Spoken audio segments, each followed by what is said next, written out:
મારા ભરતજી પોપટભા ખેડૂત કલ્યાણ સંગઠન પ્રદેશ પ્રમુખ.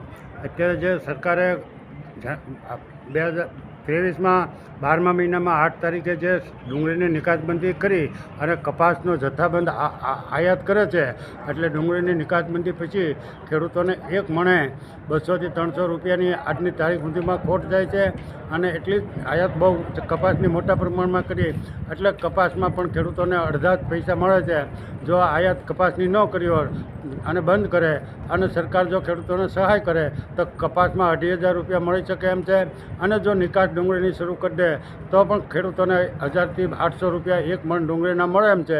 પણ સરકારની આ નીતિ જ ખેડૂત વિરોધી છે, એટલે સરકારે ડુંગળીની નિકાસબંધી નથી હટાવી અને કપાસની આયાત બંધ નથી કરી. એટલે અમારો એમાં સખત વિરોધ છે.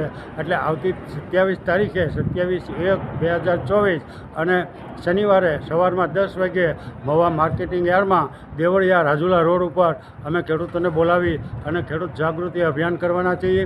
અને ટૂંક સમયમાં જ અમે ગોંડલ, રાજકોટ, જામનગર, મહુવા, ભાવનગર, તળાજા વગેરે યાર્ડોની અંદર જઈ બોટાદ અને અમરેલી જિલ્લાના તમામ યાર્ડોમાં જઈ અને અમે ગુજરાતભરના ખેડૂતોને જાગૃત કરવાના છીએ.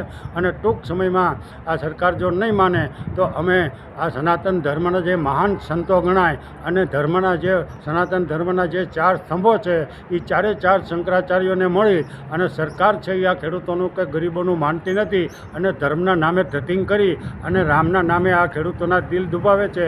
એવી અમે શંકરાચાર્યજી શ્રીઓને વિનંતી કરશું અને અમારી રજૂઆત કરશું. અને આવનારા દિવસોની અંદર જો સરકાર નહીં સ્વીકારે તો ધર્મગુરુઓ, સંતો, ખેડૂત આગેવાનો અને સામાજિક કાર્યકરો અને વિવિધ